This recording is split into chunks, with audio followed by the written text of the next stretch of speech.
Do you love TV shows? We do too. Hello everyone, I'm Jeff.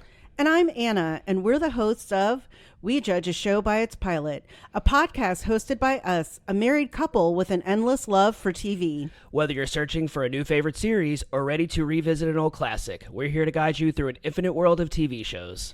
Each episode, we watch and discuss the pilot for shows, while also sharing personal stories that parallel the storyline. So if you're tired of endlessly scrolling and not sure what to watch next, tune in and let us do the searching for you. We Judge a Show by Its Pilot. New episodes every Tuesday and Friday, wherever you get your podcasts. Your new favorite show is just one click away. Hello everyone, welcome back to our pod. Hey, what's up? Haven't talked to you in a while. I know it's been a minute. We just got done recording the Watchmen episode, which I kind of did this on purpose because Watchmen was a little bit heavy. Oh yeah, heavy for us. And this show's a little bit lighter. I feel like. So when we first came up with this idea for February, you came up with this. One of us came up with this idea. I think it was me. Yeah, I think it was you. And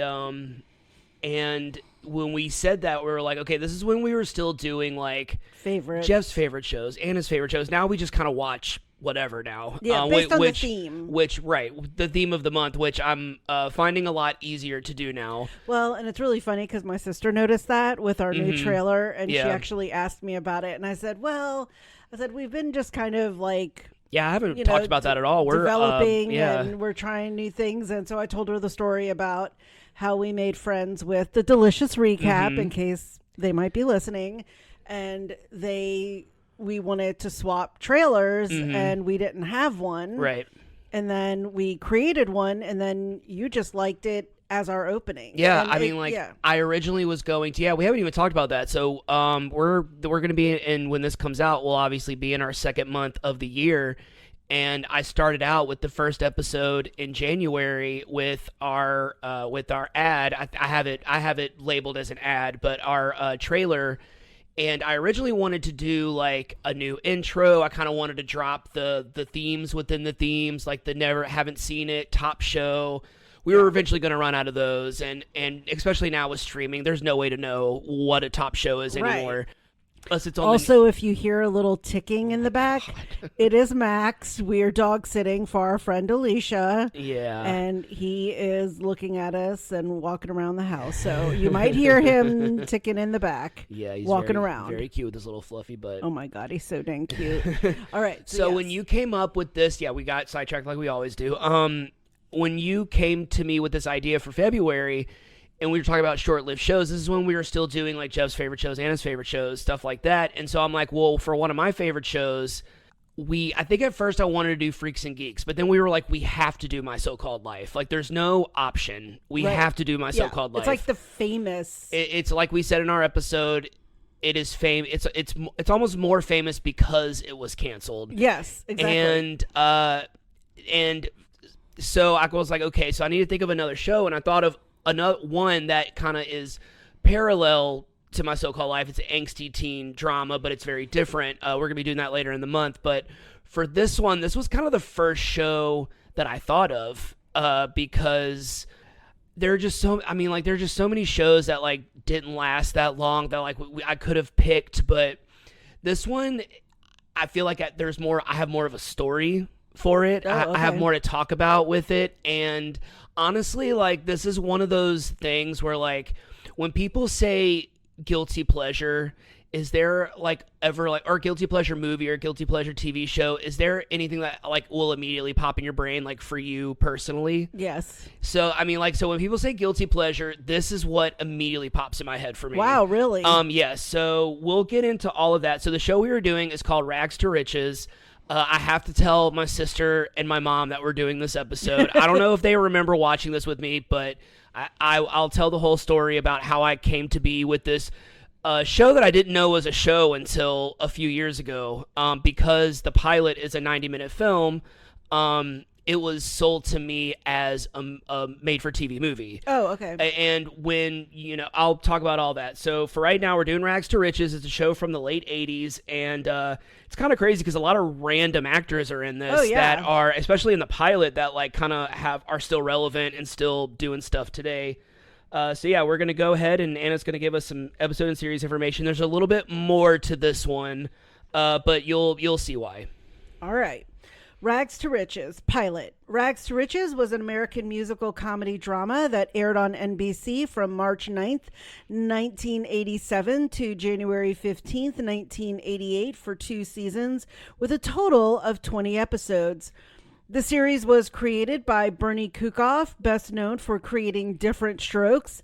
The pilot was also written by Kukoff and directed by Bruce Seth Green. I don't know if any relation to Seth Green. I wondered that.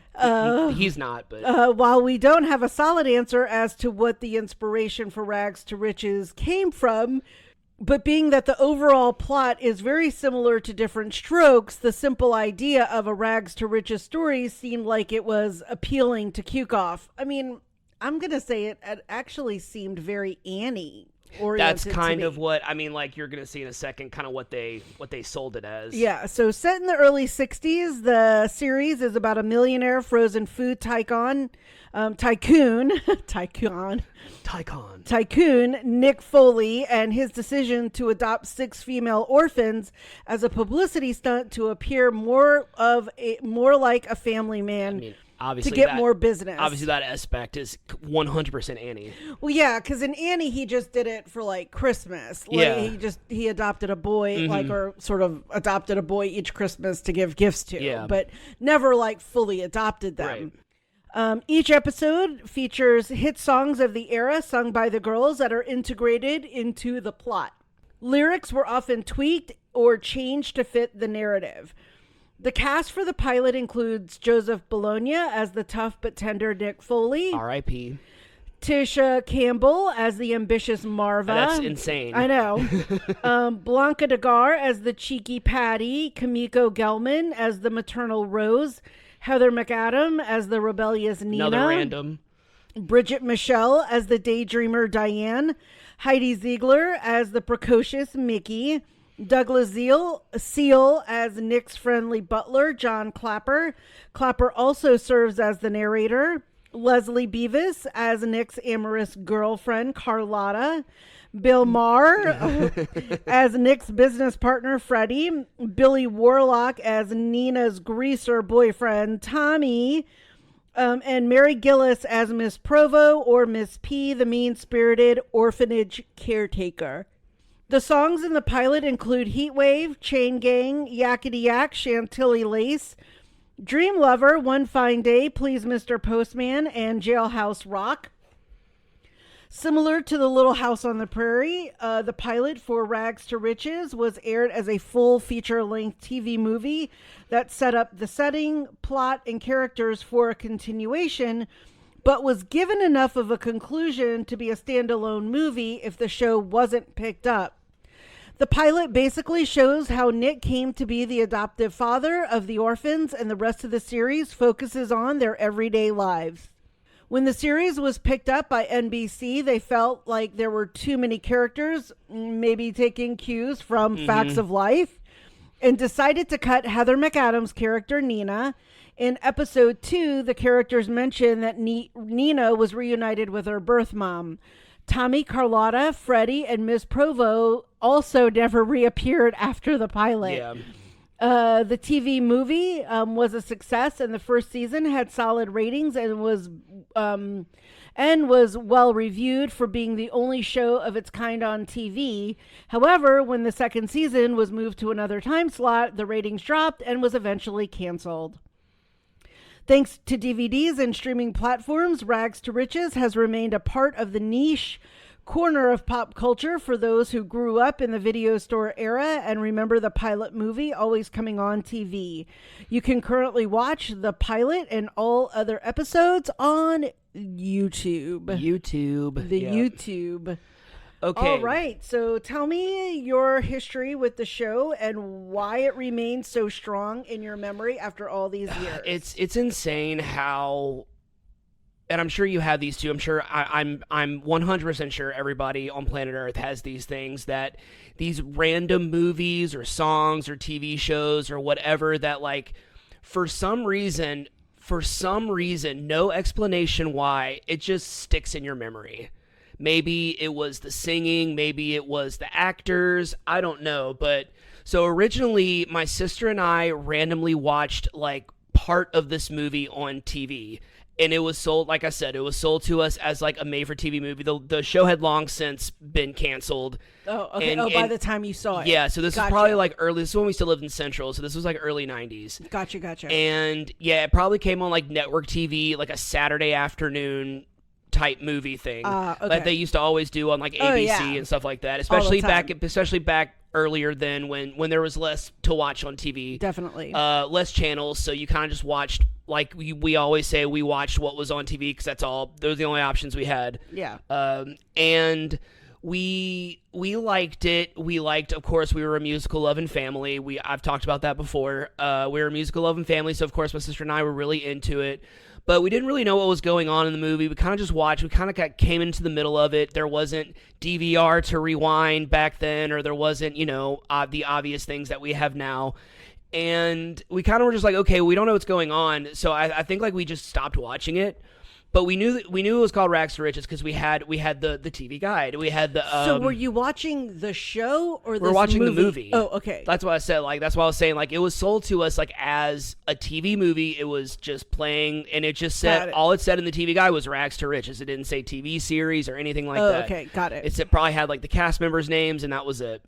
And so we knew that, and so like I think very soon after we went to Video Co-op. That was the name of our video store. And the family section was its own separated area, and the entrance was the Cheshire Cat's mouth. Like, it was this big painting. I mean, like, old school video stores were the best. Oh, yeah. They were like great. The mom and pop ones that weren't. Oh, they were trying to get the kids in. Oh, yeah. And we were kind of looking around, and Sarah was like, Jeff, look. And I'm like, look. And it was Rags to Riches. It was the VHS. And so we were like, oh, we can watch the whole movie now. And so we went home, we watched it, and we, at least from my memory, we were obsessed with it. Like, we thought it was like the best. There was like singing, and it was funny, and it was all about kids. So of course, like, that struck our interest, any other thing, especially in the 90s. There was a lot of like kid-centric stuff. And we kind of just became obsessed with it. And then years later, we didn't watch it anymore. We kind of got a little older. We moved away from Central. Video Co-op is now the Greenville Springs alternate school for kids that get suspended. I don't know if it's still that, but that's the last time I saw that it was the alternate school or whatever it's called. Gotcha. And I mean, years later, I was at my dad's house. So this was like years later. My parents divorced. My dad remarried. I was at my dad's house for the weekend, and we went to that Blockbuster where the appliance store is now by Albertsons. Oh, okay. That used to be a Blockbuster. Oh, okay. And that was Blockbuster from the time I moved here until like whenever Blockbuster started closing down. And I'm walking around, and this was probably an era where I like had probably watched all the horror movies I could possibly find at Blockbuster. I'd watched all the new movies I could possibly be interested. I went through that every now and then. Like, even back in the good old days of video stores, I would run out of stuff to watch. And I would just kind of like, my dad would get so annoyed. I would just kind of like how people shop for clothes or shoes, I shopped for movies. I mean, like, I think, that's what you do when you can't think of something. So I'm walking around, and I'm in, like, I guess the kids or family or maybe even the comedy section, and I see Rags to Riches. And I'm just like, oh my God, I remember that. I was like, I'm like 12 or 13, so and I don't think Tyler was with me, so I was like, I think I could rent this and not be embarrassed. So I'm just like, because this was before you could like let your geek flag fly. You had to like hide all of your dorkiness and stuff, and you couldn't. It's like a few years later, I would have been like, I don't care. But so I watched it again when I was about 12 or 13, and that was when. I mean, I didn't know what it was called yet, but that was when I kind of realized like what a guilty pleasure was, because I was just like, this is so cheesy. Oh yeah. This is so corny. But I love it. And it is so freaking cute, and it is so charming. And I'm gonna go ahead and say like the acting was really good. I mean, like, yes, I will say I see why Heather McAdam got cut. She was probably like the hammiest with her dialogue. Oh, yeah. No offense to Heather McAdam, but like, yeah, she was definitely like the hammiest, but it's just one of those movies that like I would say like feel good. It's a feel good movie. So more years past, I think I taped it onto a VHS, and I had it, and I never labeled it because I didn't want anyone to know that I'd done that, because I was like embarrassed that I was like still in love with this movie. Still, I only know it as a movie. I don't know it as a TV show. IMDb did not exist at this point in time. Internet barely existed at this time. It was dial-up AOL at this point. Strictly used for IM, at least for me. It was used as instant messenger only, chat rooms and stuff. You know, every now and then I'd be like, what's this blank tape? I'll put it in Interact Search. I'm like, oh, okay, let me watch this. So it's like throughout my like youth, I would watch it maybe like once a year or something like that. And once again, years and years pass. I become an adult, and I kind of, you know, move forward with my life, and I stopped thinking about it. And then for some reason, I don't know what struck in my brain one day that made me think of it. I thought about it before, but I don't know what, like, I don't remember exactly what it was. I'm like, oh, let me look this up it was the first time I'd ever looked it up on IMDb. Like, I had never even thought about it. And, you know, I have IMDb as an app. Like, I'm on that thing all the time. So I went and looked it up, and I see the names. I recognize the actors, and so I know who the actors were, and I see it as a TV show, and I'm like, kind of like, you know, look at it. I kind of look further into it. This whole time, Rags to Riches has been a TV show. I found this out like 5 years ago or something. Oh, wow. Maybe like 10 years ago. I found this out.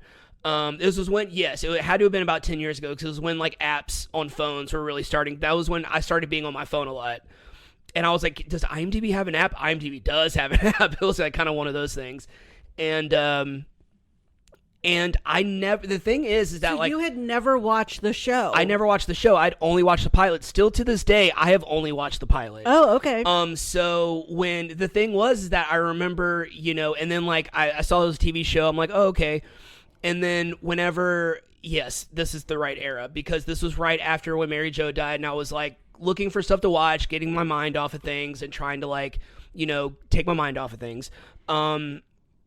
I don't remember how it popped in my brain, but I went and looked it up on my phone again, and I was like, okay, and like I typed it into YouTube, because at this point in time, it was very easy to find old TV episodes on YouTube. Yeah. This was back before they really cared about copyrights. This was back before they really were being strict about checking them and everything. And so, I mean, you could go and find entire series of shows on YouTube. I know, yeah. You still kind of can, but it's very specific types of shows. And so I type in Rags to Riches with the complete intent of watching the show, but I still only watched the pilot movie. I went and I watched it again, so this would have been like 2014 or something like that. So yeah, it was more than 10 years ago. And yeah, so I still only watched the pilot, and I'm like, you know what? I'm only going to watch the pilot. I was just like, I don't know if I'm ever going to want to watch the show, because I know it's not going to be the same thing. And I know it's going to be a condensed version, but it's not going to be the story of how they came to be. It's just going to be like a story about 5 girls living with a rich guy. I don't know. Like, it was just kind of, I didn't want to ruin what this has been in my memory that I've cherished so much for since I was 8 years old or something like that. So I don't want it to be tarnished. So I'm almost like afraid to watch it. Not actually afraid, but I mean, like, I'm kind of just like, right, because it has a very core memory for you. Yes, and it is. I mean, I'm not going to say this is kind of one of those episodes. This is kind of one of those shows. We do shows every now and then where I'm like, I'm not technically encouraging people to watch this. I wanted to take everyone down memory lane with me, and I kind of wanted to talk about a show that means a lot to me, but it's not the show that means a lot to me. It's the pilot that I thought was a movie for 25 years. And it was just like, and then I've realized about 20 years. And then I realized 20 years later that it's a TV show, but it'll always be a movie to me. So it's Oh yeah. And I showed, as we were watching it, same as exactly like Little House on the Prairie, as you were showing me, I was showing you. I'm like, see, this very easily could have just been a movie, the way it ended and the way it like kind of, was in all the 3 different acts and it was all split up the way it was. Like, it did not feel like a pilot, and that's how the Little House on the Prairie movie felt. It didn't feel like a pilot. That was why we had to watch the actual first episode of Little House on the Prairie, and that actually felt like a pilot. Right. But it didn't feel the same way with Rags to Riches. And also, like I said, I don't want to watch the TV show. Got you. Maybe one day I'll put on an episode, but like probably not. Yeah, after we talk about the pilot, I'm going to tell you I wasn't really interested in. Oh, I know. Yeah. Oh, I know. I mean, I felt it very Annie-esque, and Yeah. Annie has a very special place in my heart. So, yeah, I was like, this seemed like a ripoff. Oh, of 100%. Annie. Yeah. So, I mean, obviously there are lots of non-original content and shows that rip off of other things or inspired by other things, but Annie, it's kind of funny, is a very core memory to me, and I mean the musical, because it was the very first musical I ever saw. Right. With my grandmother at the Sanger, and I don't think my grandmother knew what the hell was going on because it was in English and she was from Honduras. But, that to me was very core memory. Yeah. So it's funny that you say that, because movies like the 80s, 90s Annie and stuff, and then even the current ones with Jamie Foxx or whoever it was, I'm always like, because I have that core memory of the musical is mine. Yeah. And so I definitely understand how you don't want to ruin that. And I was not, and when we sat down to watch this, I wasn't like, babe, you're going to love this. I was like, we have introduced a lot of random shows to each other as we've done this podcast, and some of them change. Like, I think there have been shows that you've shown me where I'm like, this is really cheesy, but that's the charm. And it's, the shows I've shown you, you're like, this is cheesy. I'm like, I know. I'm just like, going to definitely admit that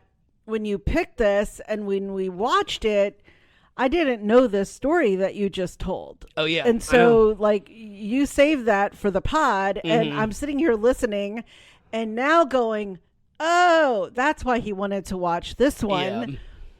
Yeah. I had initially thought this was just a random short series you found and picked. I had no idea that this was part of, like, your and Sarah and your mom core memory of like this show. They very well may not remember this. They probably do. Probably my sister, maybe not my mom. Who knows? Maybe they both do. But because when we were watching it, I was like, oh, I don't know if I'm going to talk good about this one. But I love that it's one of your favorites. Yeah. I mean, that's what a guilty pleasure is. And that's the only way. I mean, like, honestly, like, it's the only way I could, like, truly justify it. It's just like, it's a guilty pleasure. I'm well aware that it's cheesy. I'm well aware that it's, it is what it is, but like, there's just a certain charm for this era of television where it's like kind of the 80s, 70s and 80s, these kind of like family shows that are very melodramatic, that are very kind of, melodramatic acting, and the storylines are very just kind of the same, and they all kind of have the same type of show and the same type of format. I just thought it was cool that this was like a jukebox musical before I knew what a jukebox musical was. Yeah, that was really like surprising as well, because I was sitting here thinking they were gonna have like original music, and then when they just started singing Yakety Yak, I was like, oh, okay, it's a jukebox musical. I was like, okay, wow.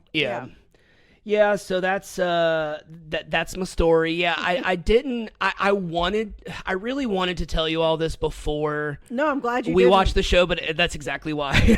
That's exactly why I saved it. I knew I couldn't just explain it to you while we were watching the movie or even before. It's like I said, I'm not going to say therapy when we're talking about this kind of stuff, but this is a really fun way to tell you stories and to tell you certain things, even if no one else listens to these episodes, I'm glad that we can go on the record and I can tell you some of these stories. Yeah, I love it. Because, we tend to tell maybe not the same stories when we're together, but we tend to live in the present, I would say. And there are still, it's really funny because there are still so many stories that like we've never told each other. So, all right. So we've said it before. This is a musical, jukebox musical.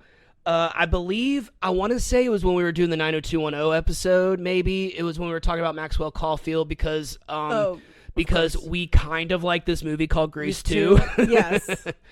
And maybe we talked about I think we always end up talking about musicals because the Sanger shows are always kind of going on while we're watching them, while we're recording these.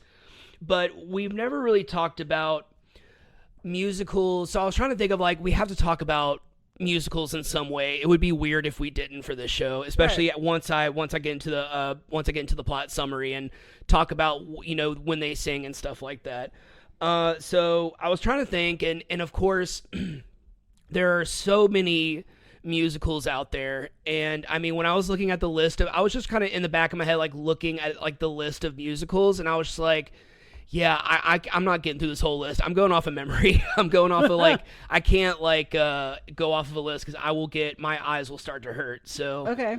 Do you want to? What are some musicals that you haven't seen live that you want to see live?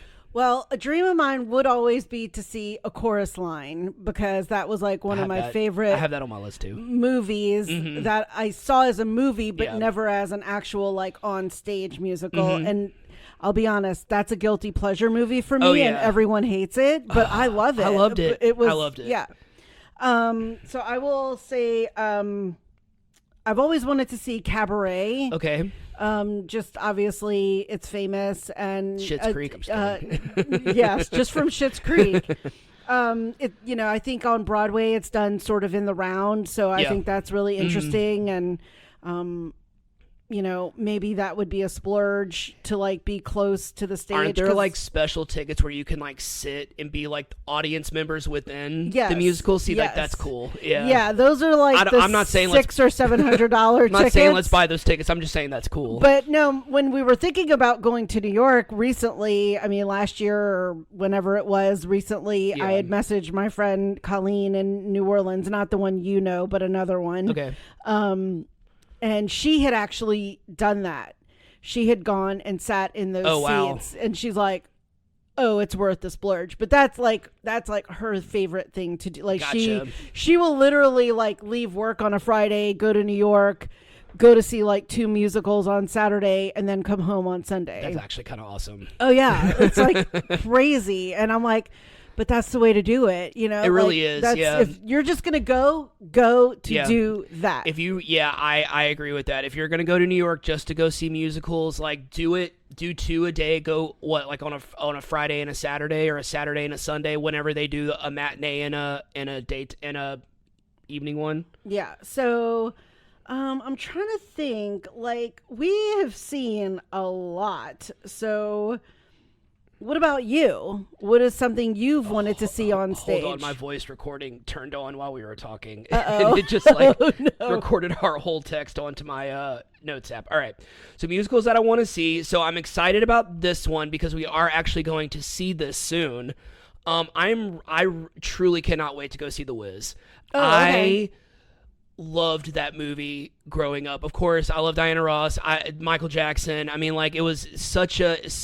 That's another kind of, not core memory, but that's another like memory I have of like being at my house in Central and just the random movies that would come on like like we said earlier, like a Saturday or a Sunday afternoon on network TV, or maybe on like a Friday night or something like that before TGIF existed, or when we weren't watching it. And I just remember The Wiz always coming on TV. I don't know specifically when the era was. I don't even know the last time I truly saw The Wiz. I mean, it's on Netflix right now, so I would be down to watch it at some point. Okay. But I'm really excited just because I just loved... I loved... I mean, we've talked about this before. I loved The Wizard of Oz growing up, and I think most kids, kind of millennial and older, grew up watching The Wizard of Oz and all of Wicked now. Yeah, and now, well, obviously, I'm talking about like The Wizard of Oz. Though. I know. But yeah, but no, Wicked is everywhere, and of course, I mean, Wicked rules. Another one that I want to see, and it's funny because I saw it on your Broadway thing just now. I want to see Aladdin on stage. I think that would be. Yes. I think that would be really cool. It's one of. I mean, like I think. It's kind of a basic thing to be like, it's one of my favorite Disney musicals because, duh, it's so many other people's favorites. But it would just be really cool to see that on stage. We've seen it live action, and I really enjoyed the live action movie. I don't know how everyone else felt about it, but I really liked it. Nassim Pedrad was really funny in it. Yeah. And then we're also going to be seeing this next season. It's the only show that we know about. It's Back to the Future, the musical. We're going to see, that's going to be coming to the Sanger next December, I think. Okay. Really excited about that. And this one's funny because I've been in this play and I love the movie, but I've never actually seen it live before, and it's Oliver. Oh, okay. I've never actually seen Oliver on stage before. I've been in Oliver. I've seen the movie a bunch of times, but I've never actually seen the play. It'd be kind of cool to like watch the play because I was in the children's chorus, so I didn't get to watch every scene and all that. I never got like the VHS footage, like taping of it. So I never really got to watch like the whole musical. So just the parts that I was in. Oh. And of course I know the movie and stuff, but I like most musicals, there's so much more on the stage musical than there is in the movie. More songs, more scenes, stuff like that. I also wrote a chorus line because you love it, and also I really loved that movie. It felt very. It's really interesting that like it really felt like one of those.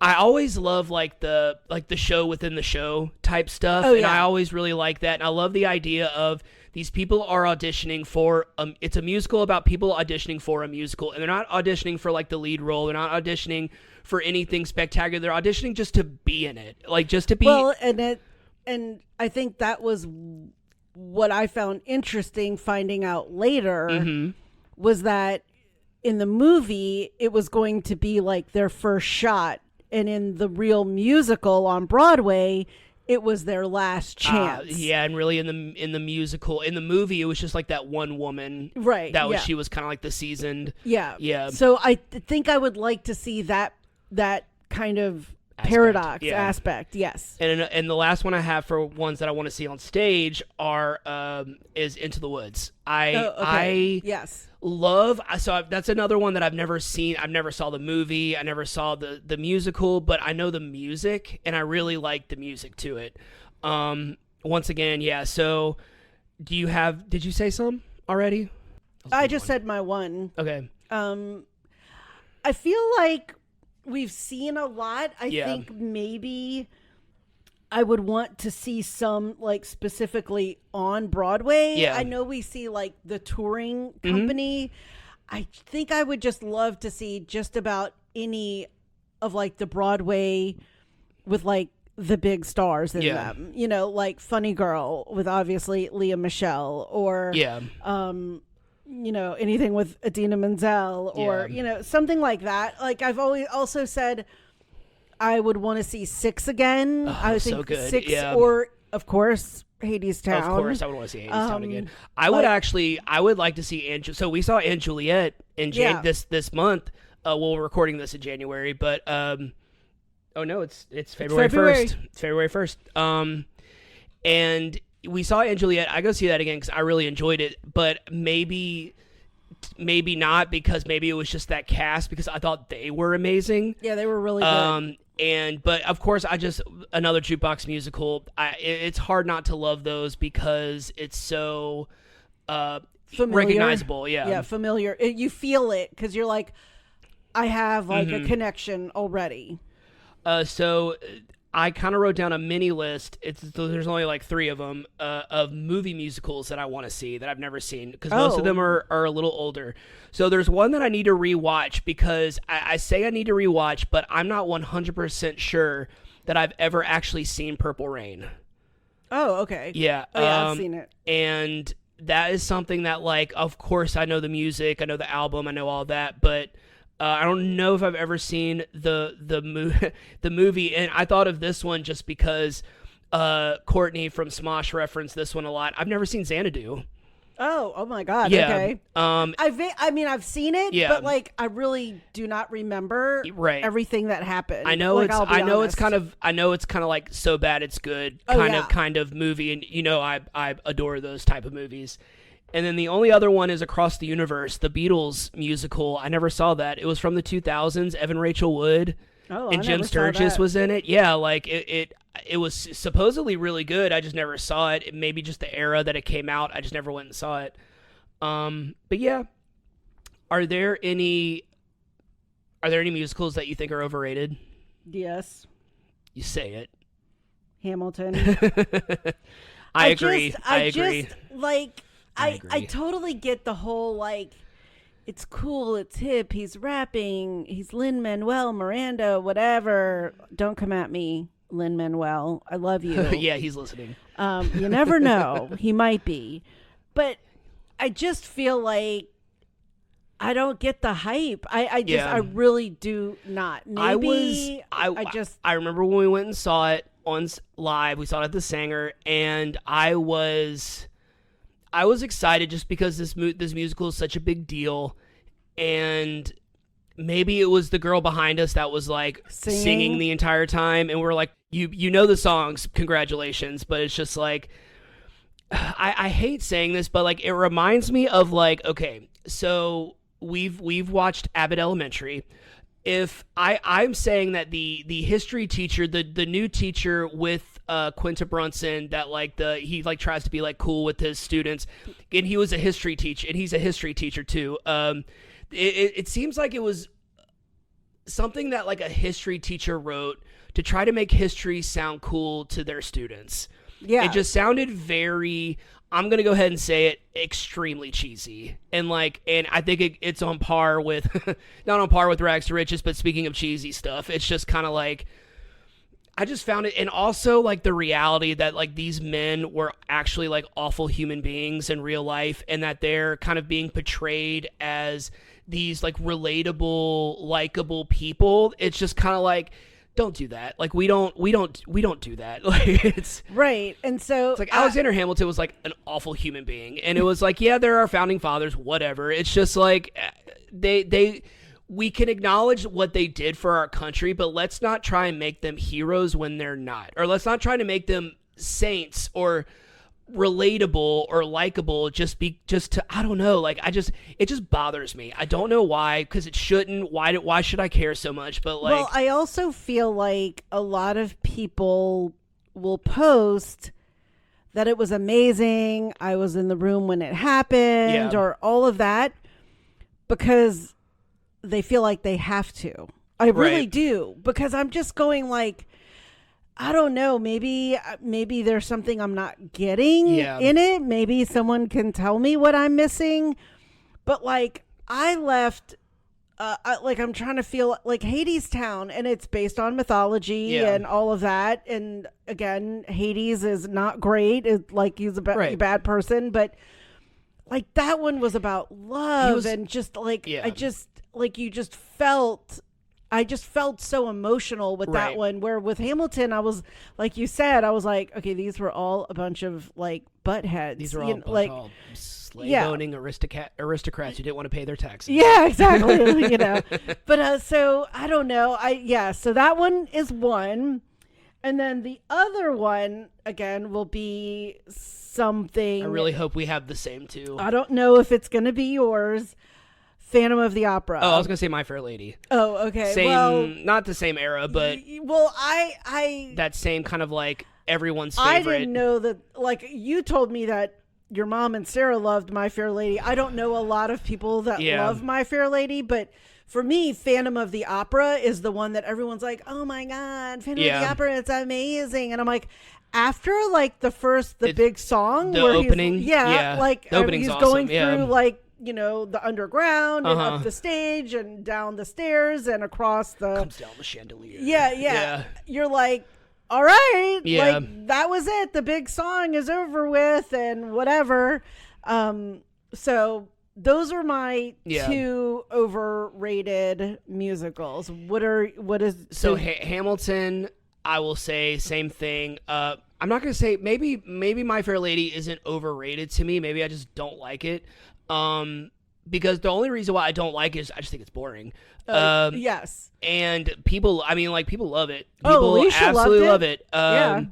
And that's fine. But I mean, like maybe I just have these memories of like my mom and my sister watching it and me wanting to like, bash my head into the table. Well, yeah, when we saw it, I was like, oh my gosh, Yeah. this thing is like horrendous. I will say that there was a musical that had been hyped up to being like one of the best like modern musicals, and I didn't get it, so maybe in that sense it's overrated. But Mean Girls the musical, I didn't. Oh yeah. I feel like that musical got like a lot of like, oh my god, it's so good, it's so good, it's so good, and I went and saw it, and I'm just like, this is all right. It's exactly like the movie, just with singing. It's just like, I don't know. It didn't add anything.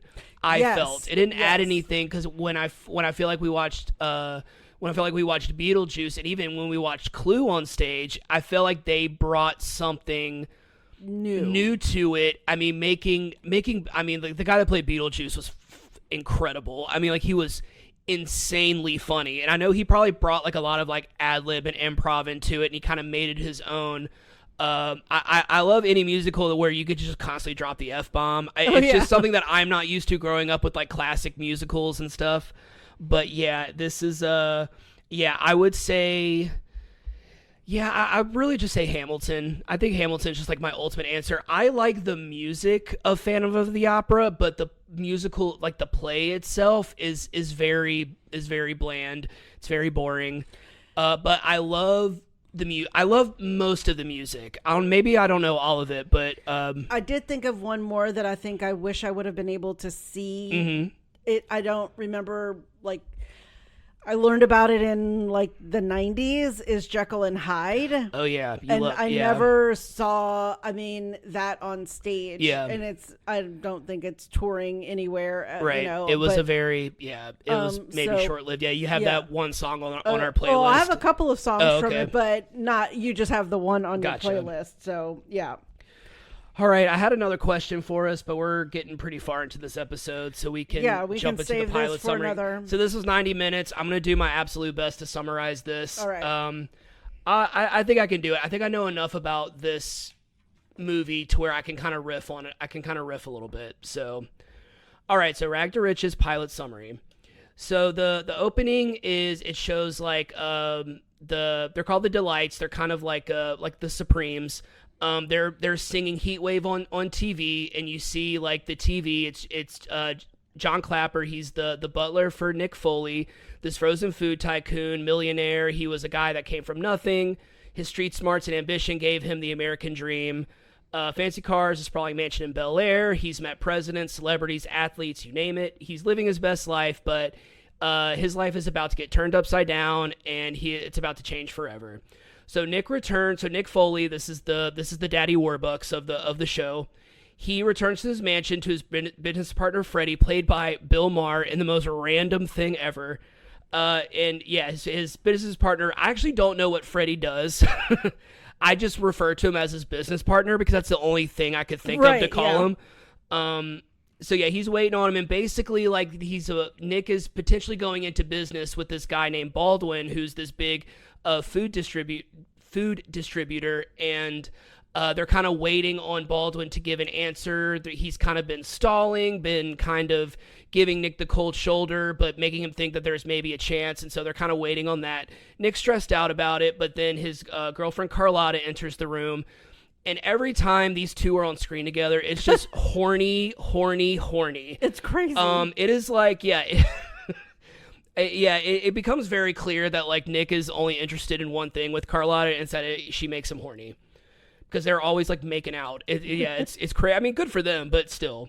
So as soon as she enters the room, he's fine. I love he has his accent, so he calls her Carlotta. She reminds him they're going to the opera later that night, and she helps him get ready. Presumably they're going upstairs to get busy.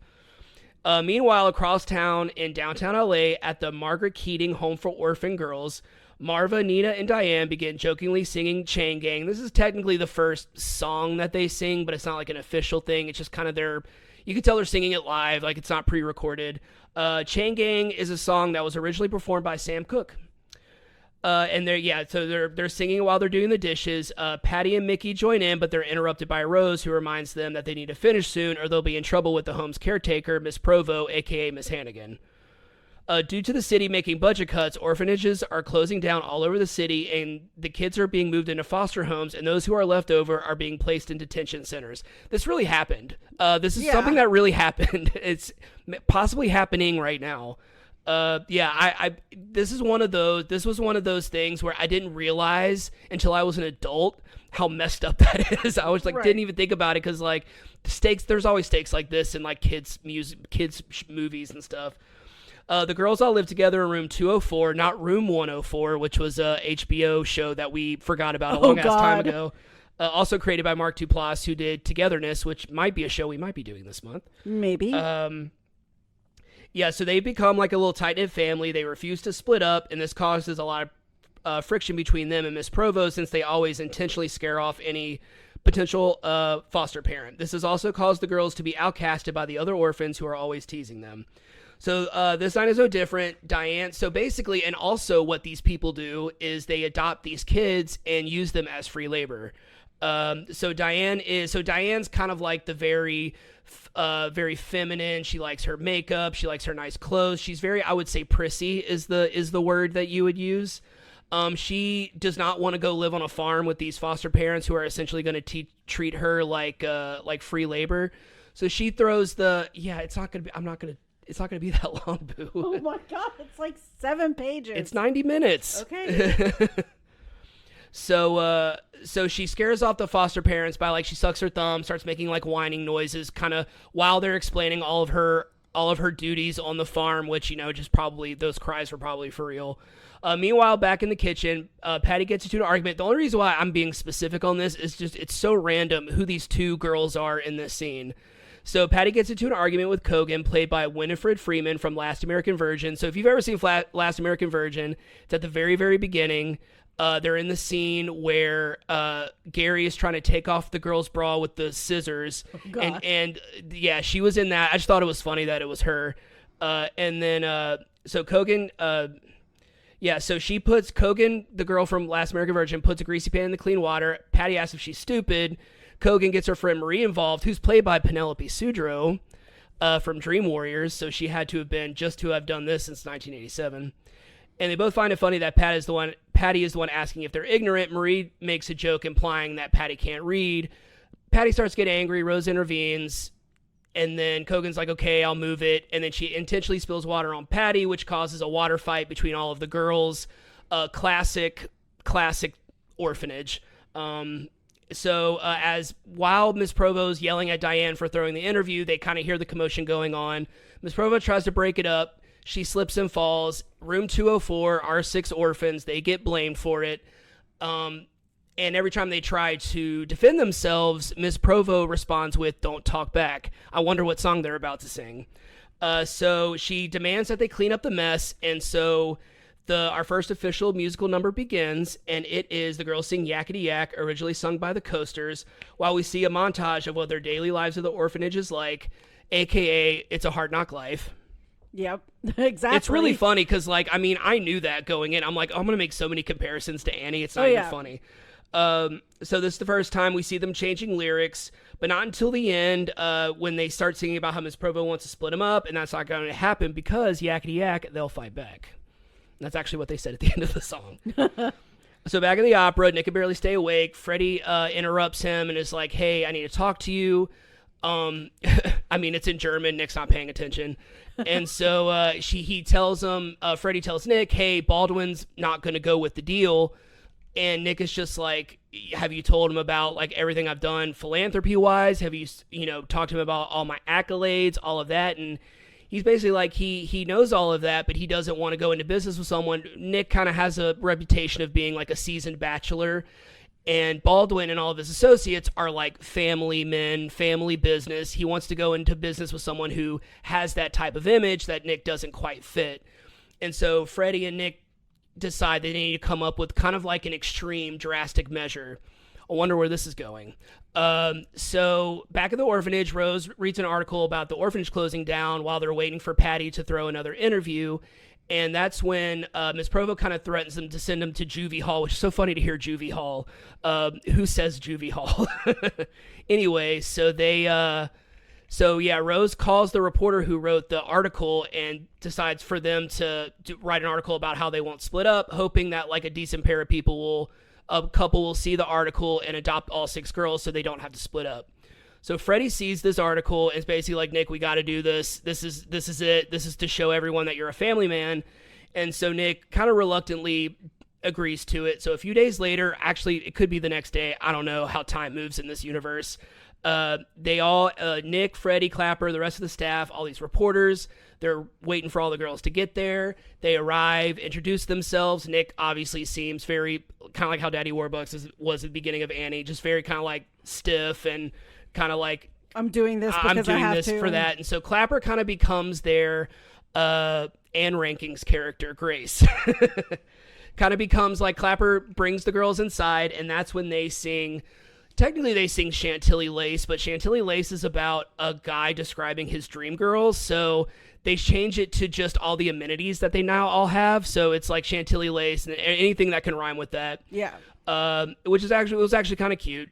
Chantilly Lace was originally sung by the Big Bopper. I have a little bit of history of that. Oh, go for it. My friend Lisa from high school, not the Lisa that you know. Okay. Her dad was at the last concert that the Big Bopper was in before the plane crash with him and Buddy Holly and Richie Valens. That's right. He still has his ticket from that night. My God, that is insane. It's crazy. All right, go on. Well, I love that you have a Big Bopper story. Yes.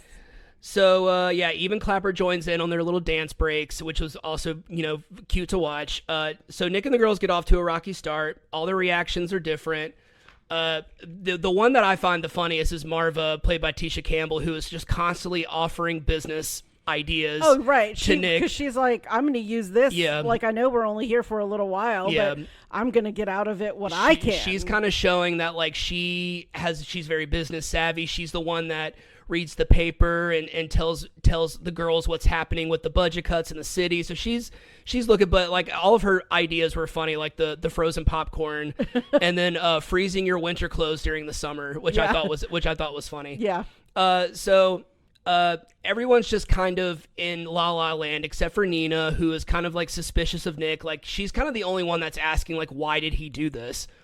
But she's not too worried because she has Tommy, played by, was it Billy Warlock? Billy Warlock. Who eventually went on to go on Baywatch. Yeah, he started in soap operas, like Days of Our Lives. He's in also a movie called, I think it came out around this time, called Society. If you've never seen it, I warn you, watch it, but it is an insane horror movie. Oh, okay. Okay. So she has her boyfriend, Nina has her boyfriend, Tommy. Tommy's a nice guy, but he rides a motorcycle and he wears a black leather jacket. He's bad then. And he runs with the motorcycle gang called the Roadhogs, which is so funny. I'm just saying the name, the Roadhogs. The Roadhogs. Marva doesn't like Nina running around with a greaser like Tommy, who seems like bad news. But Rose is just kind of like, if he makes Nina happy, then we should be happy for her.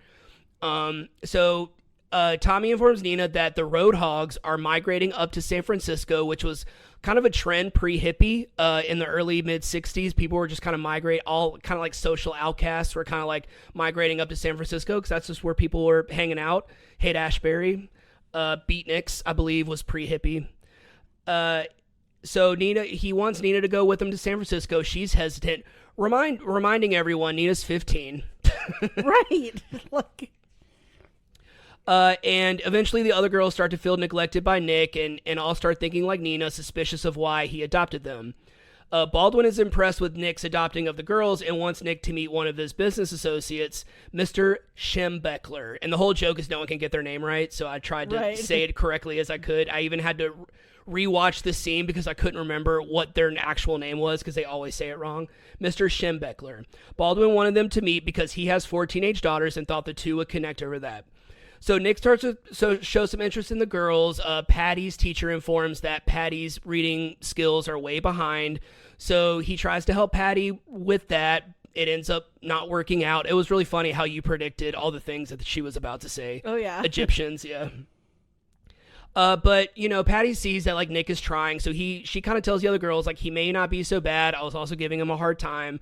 So they're kind of maybe changing their minds a little bit. Like, let's go out there. Rose is like, let's go out there. Let's impress the Schembecklers, and let's show them that we belong. And so they go out, and things kind of get off to a rocky start. The Schembeckler girls are not nice. They're very mean girls. They are not very nice. They kind of make snide comments about them being adopted and them being orphans, and referring to themselves as legitimate, referring to them as illegitimate. And it kind of culminates with one of the girls throwing Mickey's saxophone into the pool, which not very nice. So the girls retaliate by kind of. They tie them up in a volleyball net and throw them into like the pond pool and put like algae all over them. Yeah, it was funny. So the Schembeckler parents are freaking out, and Nick and Carlotta, of course, freaking out. But Nick like berates the girls, doesn't even ask them their side of the story, just like Miss Provo did. They're always getting blamed, and so he kind of orders them to their rooms, and kind of you're punished and you can't leave your room. So a little later that night, Carlotta tells Nick, like, kind of suggests, like, you don't have to return them to the orphanage, and they don't have to stay here. You can send them off to a boarding school, which was another thing that rich people did with their kids. Send them off to boarding school, and they'll be out of the house, and Nick will still look good because he's providing them with a top-tier education. So that night, Rose, Marva, Diane, Patty, and Mickey sing Dream Lover, originally performed by Bobby Darin. The song is basically to the tune of Dream Lover and is changed to Dream Maker, where the girls sing about how sorry they are and for Nick to give them a second chance. And during the song, the girls are all in their rooms while Nina packs to run away with Tommy, which she's packing. It's like a thunderstorm, and she goes out there and her bag's like soaking wet. And I'm just like, wow, you're not going to get very far. Hope there's a laundromat somewhere. Hope there's a dryer, yeah. When the girls find that Nina's gone, they decide to cover for her. They realize that Nina will probably be happier with Tommy, as they are all miserable living with Nick. So that same morning, Nick and Carlotta go to this boarding school, which I'm assuming is somewhere in California because they couldn't have gone too far. And even though it's like a really good school, Nick is kind of disturbed by how strict it is. Oh my gosh, yeah. Kind of like, girls are severely punished for chewing gum, trivial dress code violations, and listening to Little Richard. It was funny how the teacher said it. A man named Little Richard. As they leave the boarding school, Nick begins to realize that he often feels like a misfit in the upper class society, and because of his humble beginnings, he is often outcast by his other colleagues. His parents died when he was young, and Nick always had to fend for himself, but he always wished he had someone in his corner. Nick slowly starts to realize that he and the girls have more in common than he realized. Maybe the girls he adopted need someone in their corner and not someone who's going to ship them off for making a mistake. Clapper eventually discovers Nina is gone. Freddie informs Nick, and he rushes home. So he starts to kind of demand it out of the girls, and the girls are like, why should we help you? Why did you adopt us? Like, we don't understand why you even care. And then Mickey, the youngest, was actually kind of cute. She's like, if you hate us so much, then why'd you bring us here? And Nick finally realizes, he's like, okay, fair point. I haven't been super friendly to y'all. He apologizes. But he reminds them that, like, Nina's just a kid. She could be hurt. She could be in trouble, and it would be kind of selfish for them not to tell. And so finally they admit where she is, who she's with the Roadhogs, which Marva very funnily says they're bad. And that they're staying the night in Big Sur, which I love all these California references that I now understand that I didn't understand when I was a kid. Nick eventually finds Nina in a seedy tavern with Tommy and the Roadhogs. He saves Nina from being forced to drink liquor and basically be a piece of property to the rest of the men in the biker gang. Nick and Tommy fight the other Roadhogs, and they, along with Nina, escape the bar. At first, Nina is furious with Nick, but after he brings her back to the house and they sit down and talk, he reminds Nina, dude, you're 15. Like, you're only 15. You're a kid. You have your whole life to be an adult. You do not need to be in a rush to grow up. And that's, the girls come downstairs. They're all really happy to see Nina. Patty kind of shows Nick the pamphlet that she threw into the pool. She was like, I get it now. Like, I'm starting to get it. So she's starting to take, like, her reading more seriously. And then right before they go to bed, Nina tells Nick, like, when you came in and said, Nina, put that drink down, I liked it, saying that she liked having a parental figure in her life. She kisses Nick goodnight, and you can kind of see on Nick's face that he feels like a dad for the first time, and he kind of likes it. So he wakes up the next morning, and Nick is a completely different person. He's upbeat, dancing around his room, having a good time. Clapper reminds him that he has to, he's playing golf that day, But he's like, no, cancel my plan. Gather up all the girls. I have a surprise for them. So he brings them to, Nick brings the girls to the school on a Saturday, which they're like, why are we here? It's a Saturday. They go into the auditorium, which is pitch black. They sit in the front row. And who is on stage but their favorite singing group, The Delights. He surprised them with a little private concert. They sing One Fine Day, originally sung by the Chiffons. The girls eventually join them on stage and dance along. They convince Nick to join them, and he does. Also a very cute scene. It was. Carlotta begins to feel threatened. It was only a matter of time. Carlotta feels threatened by the girls for stealing Nick's attention. This escalates when she overhears Nick talking to Freddie about having second thoughts about sending the girls to boarding school. So Baldwin has now sealed the deal. He's convinced that Nick is the person that he thinks he is. So he's ecstatic. He wants to have a big party at Nick's house to celebrate the merger.